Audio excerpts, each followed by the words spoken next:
ಓಂ ಶಾಂತಿ. ಇಂದಿನ ಮುರಳಿ ದಿನಾಂಕ 25 नवंबर 2025. मुरली महावाक्यಗಳು मीठे बच्चे, आत्मा को सतो प्रधान बनाने का फुरना या फिक्र रखो, कोई भी कमी रह न जाए, माया गफलत करा न दे.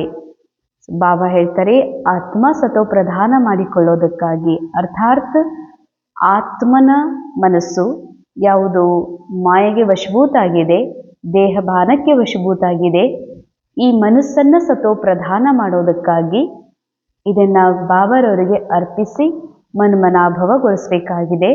ಅದಕ್ಕಾಗಿ ಬಾಬಾ ಹೇಳ್ತಾರೆ, ಇದು ಒಂದೇ ಚಿಂತೆ ಇರಲಿ, ಈ ಮನಸ್ಸನ್ನು ಎಲ್ಲದರಿಂದ ತೆಗೆದು ಇದನ್ನು ಬಾಬಾರವರಿಗೆ ಅರ್ಪಣೆ ಮಾಡಿ ಬಾಪ್ ಸಮಾನ್ ಮಾಡುವ ಅಥವಾ ಸತೋ ಪ್ರಧಾನ್ ಮಾಡುವಂತಹ ಒಂದೇ ಒಂದು ಚಿಂತೆ ಇರಬೇಕು. ಯಾಕೆ ಅಂದರೆ ಈ ವಿಶ್ವ ನಾಟಕದಲ್ಲಿ, ಡ್ರಾಮಾದಲ್ಲಿ ಏನೆಲ್ಲ ನಡೀತಾ ಇದೆ, ಇದು ಮೊದಲೇ ನೂಂದಿದೆ, ಸ್ಕ್ರಿಪ್ಟೆಡ್ ಇದೆ. ಇಲ್ಲಿ ಯಾವುದು ನಾನು ಮಾಡ್ತೀನಿ, ಮಾಡಬಲ್ಲೆ, ನಾವೇನಾದರೂ ಮಾಡಬಹುದು ಅನ್ನೋದೇನಿದೆ, ಇದು ಕೇವಲ ಮನಸ್ಸಿನ ಭ್ರಮೆಯಾಗಿದೆ. ಎಲ್ಲವೂ ಡ್ರಾಮಾ ಅನುಸಾರ ನಡೀತಾ ಬಂದಿದೆ, ನಡೀತಾ ಇದೆ, ಮುಂದೂ ನಡೆಯಲಿದೆ. ಬಾಕಿ ಮಕ್ಕಳಿಗೆ ಯಾವಾಗ ಬಾಬಾ ನಾಲೆಜ್ ಕೊಟ್ಟು ಜಾಗೃತರನ್ನಾಗಿ ಮಾಡಿದ್ದಾರೆ, ನಾವು ದೇಹ ಅಲ್ಲ, ಮನುಷ್ಯ ಅಲ್ಲ, ನಾವೆಲ್ಲ ಆತ್ಮರಿದ್ದೀವಿ ಅನ್ನುವಂತಹ ಜಾಗೃತಿ ಯಾವಾಗ ಮಾಡಿದಾರೋ, ಅದಕ್ಕೆ ಬಾಬಾ ಹೇಳ್ತಾರೆ, ಯಾವ ಮನಸ್ಸು ಮಾಯೆ ವಶಭೂತಾಗಿ ಇಂಪ್ಯೂರ್ ಆಗಿದೆಯೋ ಇದನ್ನು ಪುನಃ ಪ್ಯೂರ್ ಮಾಡೋದಕ್ಕಾಗಿ ಇದೊಂದೇ ಲಕ್ಷ್ಯ ಇರಲಿ, ಇದೊಂದೇ ಚಿಂತೆ ಇರಲಿ ನಿಮಗೆ. ನಾನು ಆತ್ಮ, ಅರ್ಥಾತ್ ಆತ್ಮನ ಮನಸ್ಸು ಅಲೆದಾಡೋದ್ರಿಂದ, ಆತ್ಮನ ಮನಸ್ಸನ್ನು ಅನೇಕ ಭಾವಗಳಲ್ಲಿ ಸಿಕ್ಕಾಕಿಕೊಂಡಿರೋದ್ರಿಂದ ಇದನ್ನು ವಾಪಸ್ ಬಾಬನ ಹತ್ರ ಜೋಡಿಸ್ಬೇಕಾಗಿದೆ. ಅದಕ್ಕೆ ಇದು ಒಂದೇ ಚಿಂತೆ ಇರಲಿ ಅಂತಾರೆ ಬಾಬಾ. ಆದಮೇಲೆ ಏನೆಲ್ಲ ಕಮಿ ಇವೆ, ಕಮಿ ಅರ್ಥಾತ್ ಕುಂದು ಕೊರತೆ, ವೀಕ್ನೆಸ್ ಇವೆ, ದುಃಖ, ಚಿಂತೆ ಮಾಡುವ, ದುಃಖಿಸುವ, ಏನೆಲ್ಲ ಕಮ್ಮಿ ಕೊರತೆ ಇದೆ ಯಾರಲ್ಲಿ, ಮನಸ್ಸಿನಲ್ಲಿ. ಆತ್ಮ ಸದಾ ಎವರ್ ಪ್ಯೂರ್, ಎವರ್ ಪರ್ಫೆಕ್ಟ್ ಇದೆ. ಆತ್ಮ ಬಾಪ್ ಸಮಾನ್ ಇದೆ. ಆತ್ಮನ ಮನಸ್ಸು ಯಾವುದು ಅನೇಕ ರೋಲ್ನ ಕಮ್ಜೋರಿ, ನನ್ನ ಕಮ್ಜೋರಿ ಅಂದ್ಕೊಂಡು ಅದರ ಒಂದು ಬಲೆಯಲ್ಲಿ ಸಿಕ್ಕಾಕೊಂಡಿದೆ. ಈ ಎಲ್ಲ ಕಮ್ಜೋರಿಗಳೇನಿದಾವ ಇವುಗಳಿಂದ ನಾವು ಮುಕ್ತ ಆಗಬೇಕು. ಅರ್ಥಾತ್ ಮುಕ್ತ ಆಗೋದು ಹೇಗೆ? ಈ ಮನಸ್ಸು ಈ ಸತ್ಯವನ್ನು ಸ್ವೀಕಾರ ಮಾಡಬೇಕಾಗಿದೆ, ನಾ ಆತ್ಮ ಇದ್ದೀನಿ ಅಂತ.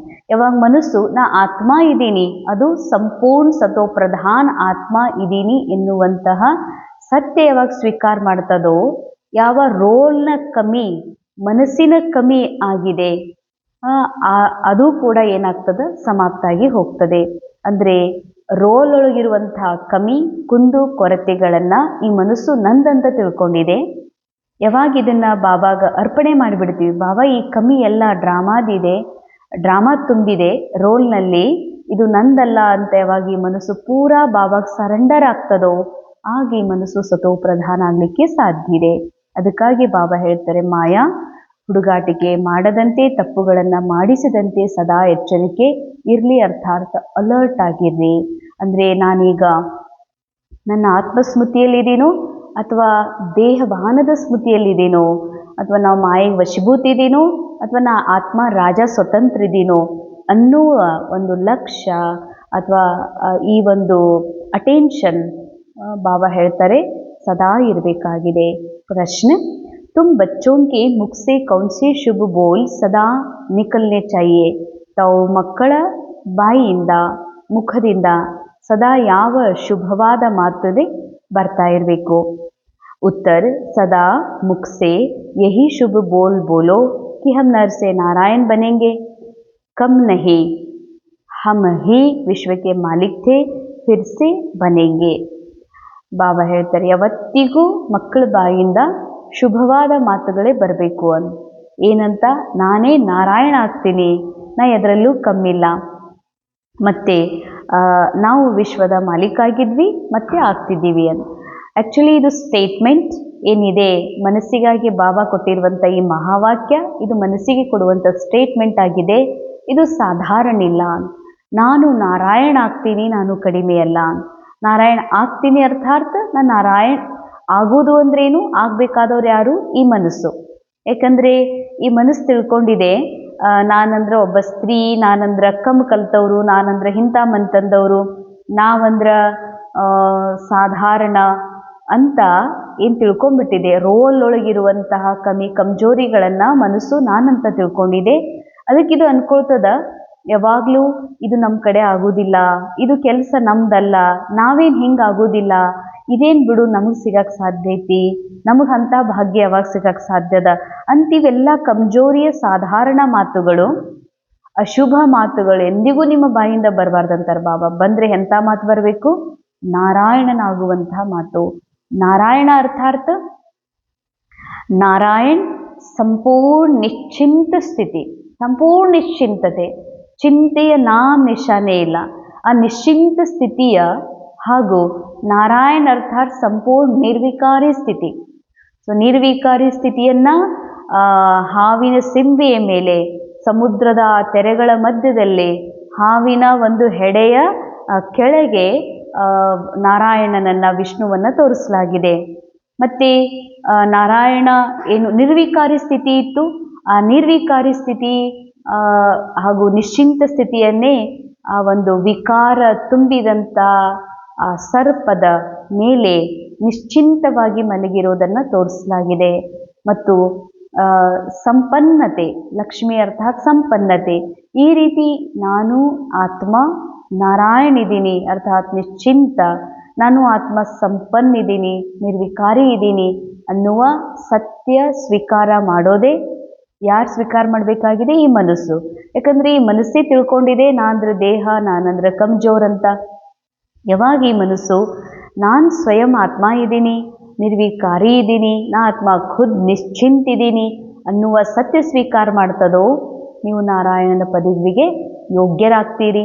ಅಂದಮೇಲೆ ಬಾಬಾ ಹೇಳ್ತಾರೆ, ಸದಾ ಈ ಶುಭ ಮಾತು ನಿಮ್ಮ ಬಾಯಿಂದ ಬರ್ತಾ ಇರಬೇಕು. ನಾನೇ ವಿಶ್ವದ ಮಾಲೀಕಿದ್ದೆ, ನಾನೇ ಮತ್ತೆ ವಿಶ್ವದ ಮಾಲೀಕ ಅವಶ್ಯ ಆಗ್ತೀನಿ, ನಾನೇ ಇದ್ದೆ, ನಾನೇ ಆಗ್ತೀನಿ, ನಾ ಇದ್ದೀನಿ ಅಂತ. ಲೇಕಿನ್ ಯಹ ಮಂಜಿಲ್ ಉಂಚಿ ಹೇ, ಇದು ಶಬ್ದದಿಂದ ಅಂದಷ್ಟು ಸರಳಲ್ಲ. ಯಾಕಂದರೆ ಈ ಗುರಿ ಬಹಳ ಉನ್ನತವಾದದ್ದಾಗಿದೆ. ಯಾಕೆಂದರೆ ಈಗ ನಿಶ್ಚಯ ಇದೆ ಅಂತಂದ್ರೆ ಮಾಯಾ ಇನ್ನೊಂದು ಕ್ಷಣದಲ್ಲಿ ನಿಶ್ಚಯವನ್ನು ಮುರಿಸಿಬಿಡ್ತದೆ.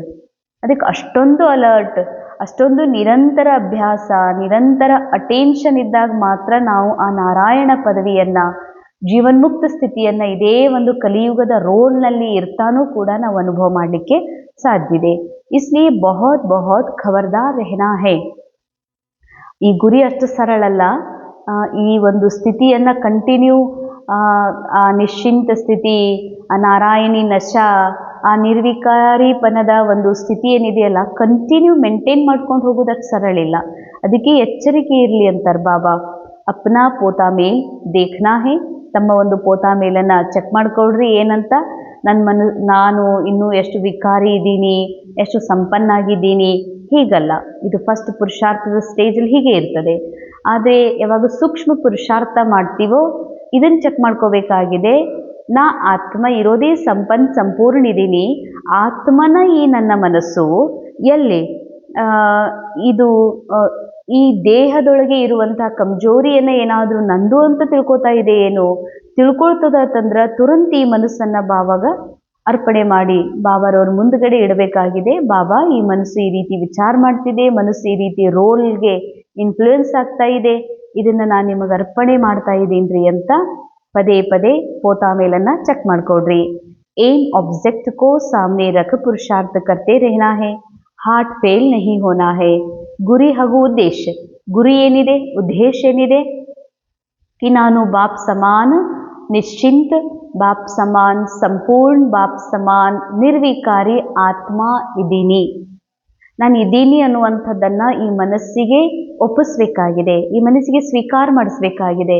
ಅದಕ್ಕೆ ಈ ಮನಸ್ಸನ್ನು ನಿರಂತರ ಬಾಬನ ಸನ್ಮುಖದಲ್ಲಿ ಸ್ಥಿತ ಮಾಡಬೇಕಾಗಿದೆ. ಅದಕ್ಕಾಗಿ ಬಾಬಾ ಹೇಳ್ತಾರೆ, ಪುರುಷಾರ್ಥ ಏನು ಮಾಡಬೇಕು? ಎದುರುಗಡೆಗೆ ಶ್ರೀ ಲಕ್ಷ್ಮಿ, ಶ್ರೀ ನಾರಾಯಣರನ್ನು ತೋರಿಸ್ರಿ ಅಂತಾರೆ. ಚಿತ್ರ ತೋರಿಸೋದಲ್ಲ, ಸ್ಥಿತಿ ತೋರಿಸ್ಬೇಕಾಗಿದೆ. ನೋಡು, ನನ್ನ ಮನಸ್ಸು ಬಾಪ್ ಸಮಾನ್ ಮನಸ್ಸಿದೆ, ಅರ್ಥಾತ್ ಹೇ ಮನಸ್ಸೇ, ಈ ಮನಸ್ಸನ್ನು ಬಾಬಾಗೆ ಅರ್ಪಣೆ ಮಾಡಿ ಬಾಬಾನ್ ಮನಸ್ಸಿನ ಜೊತೆಗೆ ಮ್ಯಾಚ್ ಮಾಡಬೇಕಾಗಿದೆ. ನಾ ಆತ್ಮ, ನನ್ನ ಮನಸ್ಸೇನಿದೆ ಇದು ಏಕ್ದಮ್ ಬಾಬನ್ ಸಮಾನ್ ಮನಸ್ಸು, ಗಾಡ್ ಲೈಕ್ ಮೈಂಡ್. ಬಾಬಾ ಹೇಳ್ತಾರೆ ಈ ಬುದ್ಧಿ ಬಾಬನ್ ಸಮಾನ್ ಬುದ್ಧಿ ಇದೆ, ಈ ಮನಸ್ಸು ಬಾಬ್ ಸಮಾನ್ ಮನಸ್ಸಾಗಿದೆ ಅನ್ನೋದನ್ನ ಬಾಬಾ ಹೇಳ್ತಾರೆ ಪದೇ ಪದೇ ಪದೇ ಪದೇ ಈ ಮನಸ್ಸಿಗೆ ತುಂಬುತ್ತಾ ಹೋಗ್ರಿ. ಹಾರ್ಟ್ ಫೇಲ್ ಆಗಬೇಡ್ರಿ, ಅರ್ಥಾತ್ ರೋಲ್ನಲ್ಲಿ ಏನಾದರೂ ಈ ಒಂದು ಜೀವನ ಕಥೆಯೊಳಗೆ ಏರುಪೇರು ಬಂದರೆ, ಏನಾದರೂ ತೊಂದರೆ ಆದರೆ, ಏನಾದರೂ ಆರಾಮ್ ತಪ್ಪಿದ್ರ ಇದು ನನಗೆ ಆರಾಮ್ ತಪ್ಪಿದೆ, ನನಗೆ ತೊಂದರೆಯಾಗಿದೆ, ಕಷ್ಟ ಆಗಿದೆ ಎನ್ನುವಂಥ ಒಂದು ತಿಳ್ಕೊಂಡು ಎದೆ ಹೊಡ್ಕೋತದಲ್ಲ ಈ ಮನಸ್ಸು, ಹೀಗೆಂದಿಗೂ ಆಗಬಾರ್ದು ಅಂತ ಹೇಳ್ತಾರೆ ಬಾಬಾ. ಅಂದರೆ ಈ ಮನಸ್ಸಿನ ಮೇಲೆ ನಿರಂತರ ಅಟೆನ್ಷನ್ ಇರಲಿ, ರೋಲ್ನಲ್ಲಿ ಏನು ಕಮ್ಜೋರಿ ಇದೆ, ರೋಲಿಗೆ ಏನು ಹಾನಿಯಾಗಿದೆ, ರೋಲಿಗೆ ಏನು ಆರಾಮ್ ತಪ್ಪಿದೆ, ಇದು ನನಗೆ ಆರಾಮ್ ತಪ್ಪಿಲ್ಲ, ಇದು ರೋಲಿಗೆ ಆರಾಮ್ ತಪ್ಪಿದೆ, ನಾ ರೋಲಿಂದ ಪರೆ, ನಾ ಸದಾ ಸ್ವಸ್ಥ ಆತ್ಮ ಇದ್ದೀನಿ, ಸದಾ ಅಖಂಡ ಆತ್ಮ ಇದ್ದೀನಿ ಅನ್ನುವಂಥ ಸ್ಮೃತಿ ಪದೇ ಪದೇ ಕೊಟ್ಕೋತಾ ಇರ್ರಿ. ಎಂದಿಗೂ ಹಾರ್ಟ್ ಫೇಲ್ ಆಗಬೇಡ್ರಿ, ಎದೆ ಹೊಡ್ಕೋಬೇಡ್ರಿ ಅಂತಾರೆ ಬಾಬಾ. ಹೀಗಾಯ್ತಲ್ಲ ಅಂತ, ಏನು ನನಗೆ ಆಯ್ತಲ್ಲ ಅಂತ, ಅಥವಾ ಸಂಬಂಧಿಕರೊಳಗಾದ್ರೆ ನಮ್ಮವ್ರಿಗೆ ಆಯ್ತಲ್ಲ ಅಂತ, ಎಲ್ಲ ನಡೀತಾ ಇರೋದು ಡ್ರಾಮಾದೊಳಗಡೆ. ಅದು ಸ್ಕ್ರಿಪ್ಟೆಡ್ ಡ್ರಾಮಾ ಅನುಸಾರ ನಡೀತಾ ಇದೆ. ಹೀಗಾಗಿ ಎಲ್ಲಿಯೂ ಕೂಡ ತಾವು ಎದೆ ಒಡೆದುಕೊಳ್ಳುವ ಮಾತ ಇಲ್ಲ ಅಂತಾರೆ ಬಾಬಾ.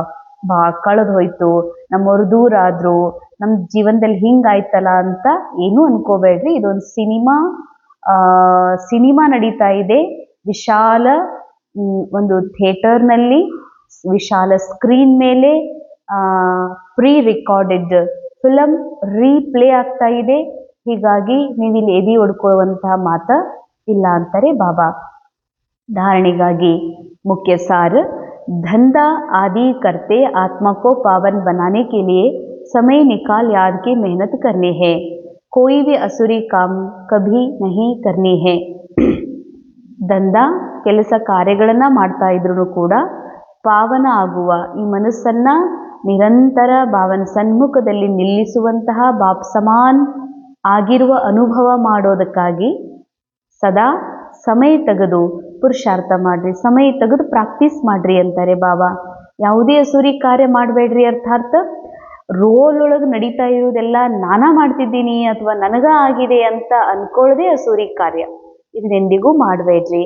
ಸೆಕೆಂಡ್ ಪಾಯಿಂಟ್, ಅಪ್ನಾ ದೂಸರೋಂ ಕಾ ಕಲ್ಯಾಣ ಕರ್ನಾ ಹೇ. ಬಾಬಾ ಹೇಳ್ತಾರೆ ಸ್ವಯಂ ತಮ್ಮದು ಕಲ್ಯಾಣ ಮಾಡ್ಕೊಡ್ರಿ ಮತ್ತು ಅನ್ಯ ಆತ್ಮರ ಕಲ್ಯಾಣ ಮಾಡ್ಕೊಡ್ರಿ. ಸ್ವಯಂ ಕಲ್ಯಾಣ ಮಾಡ್ಕೊಳ್ಳೋದು ಅಂದರೆ ನಾನು ಯಾರಿದ್ದೀನಿ ಅನ್ನುವಂಥ ಸತ್ಯವನ್ನ, ಆ ಸತೋ ಪ್ರಧಾನ ಗುಣಗಳ ಸ್ಮೃತಿಯಲ್ಲಿರೋದು, ಇದು ಸ್ವಯಂನ ಕಲ್ಯಾಣ.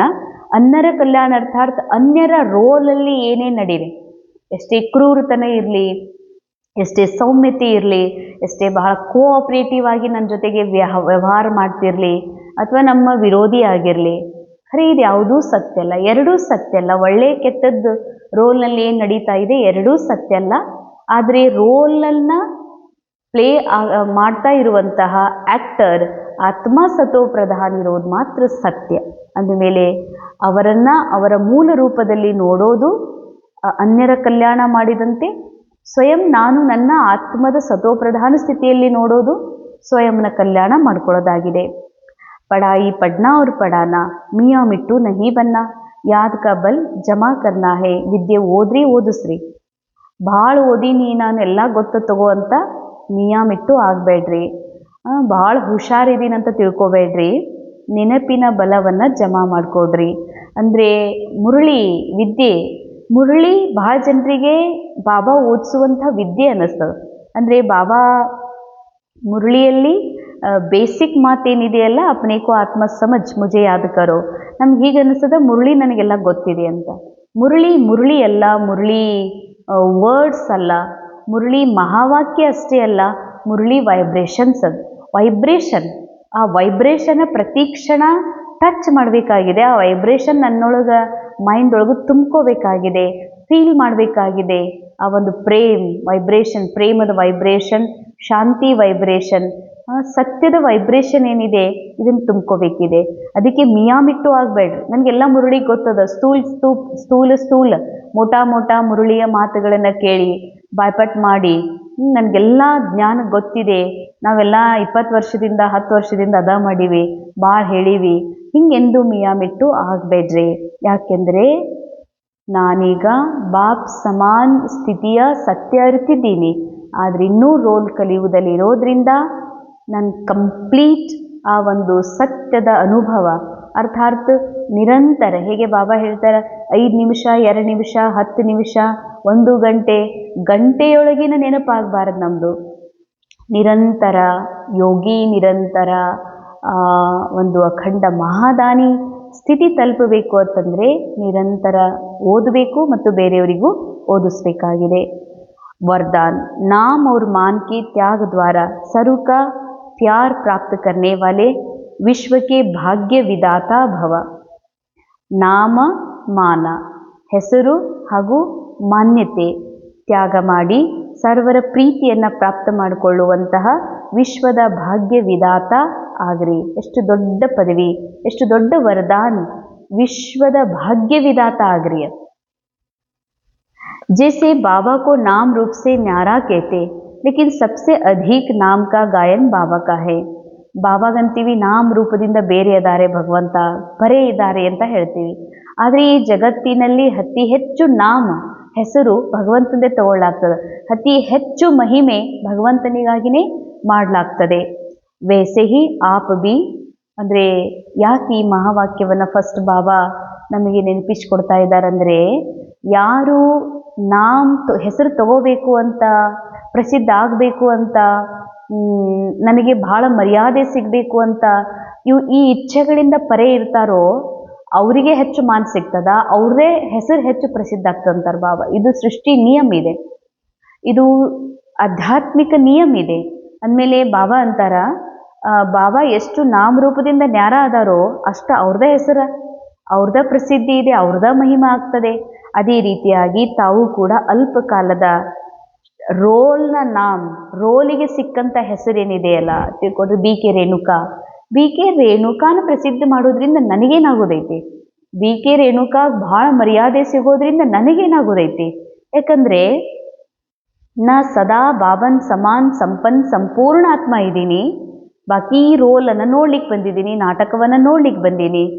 ಅದು ಬಿಟ್ಟು ನನ್ನ ಸತ್ಯವನ್ನು ನಾನು ಮರೆತು ನನಗೇ ನಾನು ಅಕ್ಕೋರಂತ ತಿಳ್ಕೊಂಡು ನಾನೇ ಹಿಂಗಿದ್ದೀನಿ, ನನ್ನ ಹೆಸರು ಪ್ರಸಿದ್ಧ ಮಾಡಬೇಕು, ನನಗೆ ಭಾಳ ಗೌರವ ಸಿಗಬೇಕು, ರೋಲಿಗೆ ಗೌರವ ಸಿಗಬೇಕು ಅಂತಂದ್ರೆ ಇದೇನು ಸಿಗುವಂಥದ್ದಲ್ಲ ಅಂತ ಹೇಳ್ತಾರೆ ಬಾಬಾ. ಯಾಕೆ ಅಂದರೆ ಎಷ್ಟೆಷ್ಟು ನೀವು ನಾಮ ಮಾನದಿಂದ ನ್ಯಾರ ಆಗ್ತೀರೋ ಸದಾ ಕಾಲಕ್ಕಾಗಿ ಸರ್ವರಿಗೆ ಪ್ಯಾರ ಆಗ್ತೀರಿ. ಎಷ್ಟು ಹೆಸರು ತಗೋಬೇಕಂತೀರಿ ಅಷ್ಟು ನೀವು ಅನ್ಯರ ಪ್ರೀತಿಯಿಂದ ದೂರ ಆಗ್ತೀರಿ. जो नाम मान के भिखारीपन का त्याग करते वह विश्व के भाग्य विधाता बन जाते हैं. अंडरलाइन. ಹೆಸರು ಬರಬೇಕು ಅಂದ್ರೆ ಸಿಗಬೇಕು, ಹೆಸರು ನಂದು ಹೆಸರಾಗಬೇಕು, ನಮ್ಮದು ಹೆಸರು ತಗೋಬೇಕು, ನಮ್ಮ ಹೆಸರು ಎಲ್ಲ ಕಡೆ ಬರಬೇಕು, ಹೆಸರು ಬರಂಥ ಕೆಲಸ ಮಾಡಬೇಕು ಅಂತ ನೀವೇನಾದರೂ ಅನ್ಕೋತೀರಂದ್ರೆ ಬಾಬಾ ಹೇಳ್ತಾರೆ, ಮಕ್ಕಳೇ ಇದು ಬೇಡುವುದಲ್ಲ. ಬೇಡುವುದು ಅರ್ಥಾತ್ ಭಿಕ್ಷೆ ಬೇಡದಂಗೆ ಅಂತಾರೆ ಬಾಬಾ, ಭಿಖಾರಿ ಆಗೋದು ಅಂತ. ಈ ಭಿಖಾರಿಪನ ಬಿಡ್ರಿ, ಈ ಬೇಡ್ಕೊಳ್ಳೋದನ್ನು ಏನು ಮಾಡ್ರಿ, ಬಿಟ್ಬಿಡ್ರಿ, ಇದನ್ನು ತ್ಯಾಗ ಮಾಡ್ರಿ. ತ್ಯಾಗ ಮಾಡಿದಾಗಲೇ ನಿನ್ನ ಆತ್ಮ ನನ್ನ ಸಂಪನ್ನಿನ ಬೇಡುವ ಜರುರತ್ತಿಲ್ಲ, ನನಗೆ ಯಾರಿಂದಲೂ ಏನೂ ಜರುರತ್ತಿಲ್ಲ, I am a self sufficient ಅನ್ನುವಂಥ ಒಂದು ಅನುಭವ ಮಾಡ್ತೀರೋ ಅವಾಗ ಬಾಬಾ ಹೇಳ್ತಾರೆ ನೀವು ವಿಶ್ವದ ಭಾಗ್ಯವಿಧಾತ ಆಗ್ತೀರಿ, ವಿಶ್ವಕ್ಕೆ ಭಾಗ್ಯವನ್ನು ಬೆಳಗಿಸುವಂಥವರು ನೀವು ಸ್ವಯಂ ಆಗ್ತೀರಿ ಅಂತ ಹೇಳ್ತಾರೆ ಬಾಬಾ. कर्म का फल तो स्वतः आपके सामने संपन्न स्वरूप में आएगा. ಯಾವ ಕರ್ಮ ನಾಮ ಮತ್ತು ಮಾನದ ಒಂದು ತ್ಯಾಗ ಮಾಡಿದ ಏನು ಕರ್ಮ ಇದೆಯಲ್ಲ, ಈ ಕರ್ಮದ ಫಲ ಏನು ಸಿಗ್ತದಂತಾರೆ ಬಾಬಾ, ನಿಮ್ಮ ಎದುರುಗಡೆ ಸಂಪನ್ನ ಸ್ವರೂಪದಲ್ಲಿ ನಿಮ್ಮ ಎದುರುಗಡೆಗೆ ಅದು ಹಾಜರಾಗ್ತದ. ಇಸಿಲಿಯೇ ಅಲ್ಪಕಾಲಕ ಇಚ್ಛಾ ಮಾತ್ರ ವಿದ್ಯಾ ಬನೋ. ಅಂಡರ್ಲೈನ್. ಬಹಳ ಖೂಬ್ಸೂರತ್, ಬಹಳ ಡೀಪ್ ಶಕ್ತಿ ತುಂಬುವಂಥ ಮಹಾವಾಕ್ಯ ಬಾಬಾ ಅಂತಾರೆ. ಇಚ್ಛಾ ಮಾತ್ರ ಅವಿದ್ಯಾವನೋ. ಇಚ್ಛಾ ಅಂದರೆ ರಾವಣ, ಜೀರೋ ಇಚ್ಛಾ ಅರ್ಥಾತ್ ಜೀರೋ ದುಃಖ. ಅಂಡರ್ಲೈನ್. ಇಚ್ಛಾ ದುಃಖ ಇದೆ ಅಂದ್ರೆ ಅರ್ಥಾತ್ ಇಚ್ಛಾ ಇದೆ ಅಂತ. ಪಾಪ ಭಾಳ ದುಃಖಿರಿ ಅಂತಂದ್ರೆ ಅರ್ಥಾತ್ ಅವ್ರು ಭಾಳ ಆಶಬುರುಕರದಾರ ಅಂತ, ಭಾಳ ಭಿಖಾರಿ ಅದಾರ ಅವರು, ಭಾಳ ಬೇಕನ್ನೋ ಹಪ್ಯಾಪಿ ಅದವರಿಗೆ, ಅದಕ್ಕೆ ಅವ್ರು ಭಾಳ ದುಃಖಿ ಅದಾರ. ಸೊ ಜೀರೋ ಇಚ್ಛಾ ಅರ್ಥಾತ್ ಜೀರೋ ದುಃಖ. ದುಃಖ ಎಲ್ಲಿ ಮೈಂಡ್ ಒಳಗೆ, ಇಚ್ಛಾ ಎಲ್ಲಿ ಒಳಗಡೆ. ಅನ್ಲಿಕ್ಕೆ ಭಾಳ ಚಂದ ಅಂತಾರೆ. ಎಷ್ಟು ಚಂದ ಅಂತಾರಂದ್ರೆ ಏನೂ ಇಚ್ಛಾ ಇಲ್ರಿ, ಏನೂ ಇಲ್ಲ ನಮ್ಗೆ ಉಣ್ಣು ತಿನ್ನು ತಿರುಗಾಡೋದು, ಏನೂ ಇಚ್ಛಾ ಇಲ್ಲ. ಏನೂ ಇಚ್ಛಾ ಇಲ್ಲ ಅಂದಮೇಲೆ ಏನೂ ದುಃಖ ಇರಬಾರ್ದು. ಅಪಾರ ಸುಖ ಅಪಾರ ಶಾಂತಿ ಅನುಭವ ಆಗಬೇಕು. ಯಾಕಾಗೋದಿಲ್ಲ? ಯಾಕಂದರೆ ಒಳಗಡೆ ಗುಪ್ತ ರೂಪದಲ್ಲಿ ಕಳ್ಳರು ಕುತ್ಕೊಂಡಾರ. ಬೇಕು ಬೇಕು ಸಿಗ್ಬೇಕು ಸಿಗ್ಬೇಕು ಹೆಸರು ಆಗ್ಬೇಕನ್ನುವಂಥ ಕಳ್ಳರದಾರತ್ತಂದ್ರೆ ಅವ್ರು ಸುಖಿ ಇರಕ್ಕೆ ಸಾಧ್ಯ ಇಲ್ಲ. ಅವ್ರು ಇನ್ನೊಬ್ಬರ ಬಾಳನ್ನು ಬೆಳಗಲಿಕ್ಕೆ ಅವ್ರ ಕಡೆಯಿಂದ ಸಾಧ್ಯ ಇಲ್ಲ. ಅದಕ್ಕೆ ಬಾಬಾ ಹೇಳ್ತಾರೆ ಇಚ್ಛಾ ಮಾತ್ರ ಅವಿದ್ಯ. ಇಚ್ಛಾ ಅಂದ್ರೆ ಏನು ಅನ್ನೋದ ಗೊತ್ತಿರಬಾರ್ದಂತಾರೆ ಬಾಬಾ ನಿಮಗೆ. ಹೇಗೆ? ಮಗುವಿನ ಹಾಗೆ. ಮಗುವಿಗೆ ನನ್ನ ಹೆಸರು ಆಗಬೇಕು, ಇವತ್ತು ನನಗೆ ತೊಟ್ಟಲ್ದಾಗ ಹಾಕೋರದಾರ, ನನಗೆ ಹೆಸರು ಇಡೋರದಾರ, ಅದ್ರ ಬಗ್ಗೆ ಗೊತ್ತಿಲ್ಲ. ಅದಕ್ಕೆ ಅದು ಭಾಳ ಖುಷಿ ಅದ. ಕೂಸಿಗೆ ಗೊತ್ತಿಲ್ಲ ನಮ್ಮಪ್ಪ ಭಾಳ ಪ್ರಸಿದ್ಧ ಅದಾನ, ನಮ್ಮಪ್ಪ ಡಾಕ್ಟರ್ ಅದಾನ, ಇಂಜಿನಿಯರ್ ಅದ, ನಮ್ಮಪ್ಪ ಊರಿಗೆ ಸೌಕಾರ ಅದಾರ ಅನ್ನೋದು ಆ ಮಗುವಿಗೆ ಗೊತ್ತಿಲ್ಲ. ಅದಕ್ಕೆ ಅದು ಭಾಳ ಖುಷಿ ಅದ. ಯಾವಾಗ ಗೊತ್ತಾಗ್ತದ ನಮ್ಮ ಪಪ್ಪ ಎಲ್ಲರಿಗಿಂತ ಗ್ರೇಟ್ ಅದಾರ ಅಂತ ಗೊತ್ತಾಗ್ತದೋ ಅವಾಗ ಅದು ಅಳುವುದು, ಚೀರಾಡೋದು, ದುಃಖ ಅನುಭವ ಮಾಡೋದು ಮಾಡ್ತದೆ. ಹಾಗೆ ಬಾಬಾ ಹೇಳ್ತಾರೆ ಇಚ್ಛಾ ಮಾತ್ರ ಅವಿದ್ಯಾ, ಕಚ್ಚಾ ಫಲ್ ನಹಿ ಕಾವೋ, ಉಸ್ಕಾ ತ್ಯಾಗ್ ಕರೋ, ಭಾಗ್ಯ ಆಪ್ಕೆ ಪೀಛೆ ಆಯೇಗಾ. ಅಂಡರ್ಲೈನ್. ಇಚ್ಛೆಯಿಂದ ಬೆನ್ನು ಹತ್ತಿಬಿಟ್ಟೆ ಅಂತಂದರೆ ಮೋಸ್ಟ್ಲಿ ಹೇಗೆ ಸೂರ್ಯಗೆ ಬೆನ್ನು ಹತ್ತಿ ನಾನು ಇಚ್ಛೆಯಿಂದ ಬೆನ್ನು ಓಡಿದಂಗೆ. ಸೊ ನನಗೆ ಇಚ್ಛೆನೇ ಬೇಡ, ಏನೂ ಬೇಡ, ನಾನು ಸೂರ್ಯನ ಕಡೆ ಮುಖ ಮಾಡ್ತೀನಿ ಅಂದರೆ ಬಾಬಾನ ನೋಡ್ತೀನಿ, ನನ್ನ ಆತ್ಮ ಸ್ವರೂಪ ಸತ್ಯ ನೋಡ್ತೀನಿ ಅಂದ್ರೆ ಬಾಬಾ ಹೇಳ್ತಾರ ಸಂಪನ್ನತೆ ನೀನು ಬೆನ್ನು ಹತ್ತಿ ಬರ್ತದೆ, ಭಾಗ್ಯ ನೀನು ಬೆನ್ನು ಹತ್ತಿ ಬರ್ತದೆ. ನೀ ಭಾಗ್ಯದಿಂದ ಬೆನ್ನು ಹತ್ತಿದಿ ಅಂತಂದ್ರೆ ಸೂರ್ಯಗೆ ಬೆನ್ನು ಮಾಡ್ದಂಗೆ. ಸೊ ನೀನು ಸೂರ್ಯನ್ಗೆ ಯಾರಿಗೆ ಬೆನ್ನು ಮಾಡ್ತಾರೋ ಅವರು ನೆರಳಿಂದ ಬೆನ್ನು ಹತ್ತಾರ, ಆಶೆಯಿಂದ ಬೆನ್ನು ಹತ್ತಾರ, ಅವ್ರಿಗೆ ಏನೂ ಸಿಗೋದಿಲ್ಲ. ಸೂರ್ಯನ ಕಡೆ ಮುಖ ಮಾಡು, ಭಾಗ್ಯ ನೆರಳಿದ್ದಂಗ, ನೆರಳು ನಿನಗೆ ಹಿಂದೆ ಬೆನ್ನು ಹತ್ತಿ ಬರ್ತದೆ. ಸ್ಲೋಗನ್ ಪರಮಾತ್ಮ ಬಾಬಾ ಕೆ ಬಚ್ಚೆ ಹೋ तो ಬುದ್ಧಿ ರೂಪಿ ಪಾವು ಸದಾ ತಖ್ತ್ ನಶೀನ್ ಹೋ. ಪರಮಾತ್ಮ ತಂದೆ ಮಕ್ಕಳಿದ್ದೀರಂದಮೇಲೆ ಬುದ್ಧಿ ರೂಪಿ ಕಾಲು ಸದಾ, ಬಾಬಾ ಹೇಳ್ತಾರೆ ಬುದ್ಧಿ ರೂಪಿ ಕಾಲು ಸದಾ ತಖ್ತ್ ನಶೀನ್ ಹೋ. ಅಂದರೆ ಬುದ್ಧಿ ರೂಪಿ ಕಾಲು ಏನಿದೆಯಲ್ಲ ಇದು ಸಿಂಹಾಸನದ ಮೇಲೆ ಇರಬೇಕು, ಕೆಳಗಿರಬಾರ್ದು. ಅರ್ಥಾತ್ ಸೋಲ್ ಕಾನ್ಷಿಯಸ್ಸಲ್ಲಿರಬೇಕು.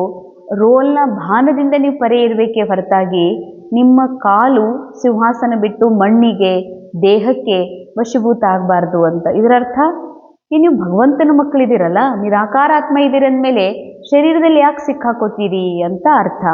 ಅದಕ್ಕೆ ಶಾರೆ ಅಶರೀರಿ ಅಥವಾ ವಿದೇಹಿ ಸ್ಥಿತಿಯ ಅಭ್ಯಾಸವನ್ನು ಹೆಚ್ಚಿಸ್ಕೊಡ್ರಿ. ಯಾವುದೇ ಸೇವೆಯ ಒಂದು ಪ್ಲಾನನ್ನು ಮಾಡ್ತೀರಿ ಅಂತಂದ್ರೆ ಭಲೇ ಮಾಡ್ರಿ, ಭಲೇ ವಿಚಾರ ಮಾಡ್ರಿ, ಲೇಕಿನ್ ಕ್ಯಾ ಹೋಗಾ ಉಸ್ ಆಶ್ಚರ್ಯವತ್ ಹೋಕರ್ ನಹಿ. ಪ್ಲಾನ್ ಏನೋ ಮಾಡೀವಿ, ಏನಾಗ್ತದೋ ಏನೋ, ಹೆಂಗೆ ಮಾಡಲಿ, ಹಿಂಗೆಂದಿಗೂ ಕೂಡ ಆಶ್ಚರ್ಯಚಕಿತರಾಗಬೇಡ್ರಿ. ವಿದೇಹಿ ಸಾಕ್ಷಿ ಬಂದು ಸೋಚೋ. ವಿಚಾರ ಯಾರು ಮಾಡ್ತಾರ? ಆತ್ಮ ವಿಚಾರ ಮಾಡೋದಿಲ್ಲ, ಆತ್ಮ ವಿಚಾರದಿಂದ ಪರೆ ಇದೆ. ಅಂದಮೇಲೆ ಏನು ಮಾಡಬೇಕಾಗಿದೆ? ವಿಚಾರ ಮಾಡ್ತಾ ಇರುವಂತಹ ಮನಸ್ಸನ್ನು, ರೋಲನ್ನು ನೀ ಆತ್ಮ ಸಾಕ್ಷಿಯಾಗಿ ನೋಡಂತಾರ ಬಾಬಾ. ಪ್ಲಾನ್ ಬನಾಯ ಅವ್ರ ಸೆಕೆಂಡ್ ಮೇ ಪ್ಲಾನ್ ಸ್ಥಿತಿ ಬನಾತೆ ಚಲೋ. ಬಾಬಾ ಹೇಳ್ತಾರ ಹೆಂಗೆ ಪ್ಲಾನ್ ಮಾಡಿದ್ರಿ, ಸೇವಾ ಹೀಗಾಗಬೇಕು, ಅಭಿವೃದ್ಧಿ ಹಿಂಗಾಗಬೇಕು ಅಂತ ಪ್ಲಾನ್ ಮಾಡ್ತದೆ ಮನಸ್ಸು. ಮನಸ್ಸು ಪ್ಲಾನ್ ಮಾಡ್ತದೆ ಡ್ರಾಮಾ ಅನುಸಾರ. ಆತ್ಮ ಖುದ್ ಅದರಲ್ಲಿ ಏನು ಎಂಟರ್ಫಿಯರ್ ಆಗೋದಿಲ್ಲ. ಅಂದಮೇಲೆ ಬಾಬಾ ಹೇಳ್ತಾರೆ ಪ್ಲಾನ್ ಮುಗೀತಾ ಪ್ಲೇನ್ ಆಗಿಬಿಡು, ಆತ್ಮಸ್ಥಿತಿಯಲ್ಲಿ ನಿನ್ನ ನಿರಾಕಾರ ಮೂಲ ಸ್ಥಿತಿಯಲ್ಲಿ ಸ್ಥಿತ ಆಗಿಬಿಡು. ಅವಿ ಅವಶ್ಯಕತಾ ಹೇ ಸ್ಥಿತಿ ಕಿ. ಬಾಬಾ ಹೇಳ್ತಾರೆ ಇಂಥ ಒಂದು ಪ್ಲೇನ್ ಸ್ಥಿತಿ, ನಿರಾಕಾರಿ ನಿರ್ವಿಕಾರಿ ಸ್ಥಿತಿಯ ಅವಶ್ಯಕತೆ ಇದೆ ಅಂತಾರೆ ಬಾಬಾ. ಯಹ ವಿದೇಹಿ ಸ್ಥಿತಿ ಪರಿಸ್ಥಿತಿ ಕೋ ಬಹುತ್ ಸಹಜ ಪಾರ್ ಕರ್ ಲೇಗಿ. ಎಷ್ಟು ವಿದೇಹಿ ದೇಹದಲ್ಲಿ ಇರ್ತಾ ದೇಹದಿಂದ ಪರೆಯಾಗಿರ್ತೀವಿ, ಈ ವಿದೇಹಿ ಸ್ಥಿತಿ ನಿಮ್ಮನ್ನು ಬಹಳ ಪರಿಸ್ಥಿತಿಗಳಿಂದ ಪಾರ್ ಮಾಡುವಂಥದ್ದಾಗಿದೆ. ಜೈಸೆ ಬಾದಲ್ ಆಯೆ ಚಲೆ ಗಯೆ ವಿದೇಹಿ ಅಚಲ್ ಅಡೋಲ್ ಹೋ ಖೇಲ್ ದೇಖ್ ರಹೆ ಹೇ. ಹೇಗೆ ಮೋಡಗಳು ಬರ್ತವೆ, ಮಳೆ ಸುರಿಸರೆ, ಮಳೆ ಸುರಿಸದೆ ಚಲಿಸರೆ. ಮೋಡಗಳು ಹೊರಟು ಹೋಗ್ತದೆ, ಮೋಡಗಳು ಹಾಗೆ ನಿಲ್ಲೋದಿಲ್ಲ, ಮೋಡ್ ಬರ್ತವೆ ಹೊರಟು ಹೋಗ್ತದೆ. ಹಾಗೆ ಬಾಬಾ ಹೇಳ್ತಾರೆ ಮಾತು ಬರ್ತದ, ಮಾತು ಹೊರಟು ಹೋಗ್ತದ, ಪರಿಸ್ಥಿತಿ ಬರ್ತದ, ಹೊರಟು ಹೋಗ್ತದ. ನಿಮ್ಮ ವಿದೇಹಿ ಸ್ಥಿತಿಯೊಳಗ, ಅಚಲ್ ಅಡೋಲ್ ಸ್ಥಿತಿಯೊಳಗ ಕೇವಲ ಆ ಆಟವನ್ನು ನೋಡ್ರಿ ಅಂತಾರೆ ಬಾಬಾ. ಪರಿಸ್ಥಿತಿ ಬರೋದು ಹೋಗೋದು ಇದು ಆಟದೊಳಗದ. ನೀ ಆಟವನ್ನು ನೋಡುವಂಥ ಆತ್ಮ ಪ್ರೇಕ್ಷಕ್ಕಿದ್ದೀನಿ, ಕೇವಲ ನೋಡೋದಷ್ಟೇ ಅಂತಾರೆ ಬಾಬಾ. ನೋಡಿ ಮಜಾ ಅನುಭವ ಮಾಡೋದು, ಮನರಂಜನೆ ಮಾಡೋದು, ಬಾಕಿ ಏನನ್ನೂ ಮಾಡಲಿಕ್ಕೆ ಸಾಧ್ಯವಿಲ್ಲ. ಅರ್ಥಾತ್ ಅದು ನಿಮಗೂ ಏನೂ ಮಾಡೋದಿಲ್ಲ ಅಂತಾರೆ ಬಾಬಾ. ಹೆಂಗೆ 3D film, 4D 5D film, 7D film ನೋಡ್ಲಿಕ್ಕೆ ಹೋಗ್ತೀವಿ, ಅಲ್ಲಿ ಚೇರ್ ಮೇಲೆ ಬೀಳ್ತಾರಂತ ತಿಳ್ಕೊಂಡು ಬೆಲ್ಟ್ ಕಟ್ಟಿರ್ತಾರೆ. ಸೊ ಬೆಲ್ಟ್ ಕಟ್ಟಿರೋದ್ರಿಂದ ಸ್ಟಾರ್ಟಿಂಗಲ್ಲಿ ಅನ್ನಿಸ್ತದ ಎಲ್ಲಿ ಬಿದ್ದು ಬಿಡ್ತೀವಿ ಏನು ಅಂತ, ಆಮೇಲೆ ಕನ್ಫರ್ಮ್ ಆಗ್ತದ ಏನು ಬೀಳಿಕ್ಕೆ ಸಾಧ್ಯನೇ ಇಲ್ಲ, ಯಾಕಂದರೆ ನಮ್ಗೆ ಗಟ್ಟಿಯಾಗಿ ಬೆಲ್ಟ್, ನಾ ಚೇರ್ ಮೇಲೆ ಕೂತ್ಕೊಂಡೀನಿ, ಚೇರ್ ಬಾಗಿದ್ರು ಕೂಡ ಬೀಳಾರ್ದಂಗೆ ಬೆಲ್ಟ್ ಕಟ್ಟಿದ್ದಾರೆ. ಅಂದರೆ ಏನೇ ನಡೆದ್ರೂ ಈ ಥಿಯೇಟರ್ ಒಳಗೆ ನಾನು ಬಿಲ್ಕುಲ್ ಸೇಫ್ ಇದ್ದೇನೆ, ಹೊರಗೆ ಹೋದರೂ ನಾನು ಸೇಫ್ ಆಗಿ ಹೊರಗೆ ಹೋಗ್ತೀನಿ ಅಂತಿದು ಗೊತ್ತಿದೆ. ಅಂದಮೇಲೆ ಬಾಬಾ ಹೇಳ್ತಾರೆ, ಹಾಗೇನೆ ಈ ವಿಶ್ವ ನಾಟಕದಲ್ಲಿ ನಾ ಆತ್ಮ ಸದಾ ಸೇಫ್ ಇದೆ. ಈ ವಿಶ್ವ ನಾಟಕದಲ್ಲಿ ಈ ವರ್ತಮಾನ ಸಮಯದಲ್ಲಿ ಸಂಗಮಯುಗದಲ್ಲಿ ಏನೇ ನಡೀತಾ ಇದೆ ಅಂದರೆ ಕಲ್ಯಾಣಕಾರಿ ಇದೆ. ಈ ದೃಶ್ಯಗಳು ಬರ್ತಾವ ಹೋಗ್ತಾವ, ಪರಿಸ್ಥಿತಿಗಳು ಬರ್ತಾವ ಹೋಗ್ತಾವ. ಹೀಗಾಗಿ ಬಾಬಾ ಹೇಳ್ತಾರೆ, ನಿನ್ನ ಅಡೋಲ್ ಸ್ಥಿತಿಯೊಳಗ ಸ್ಥಿತಾಗಿ ಈ ಒಂದು ಸಾಕ್ಷಿತನದ ಬೆಲ್ಟನ್ನು ಕಟ್ಕೊಂಡು ಈ ವಿಶ್ವ ನಾಟಕದ ನೋಡ್ತಾ ಎಂಜಾಯ್ ಮಾಡಬೇಕಿದೆ ಅಂತಾರೆ ಬಾಬಾ. ಓಂ ಶಾಂತಿ.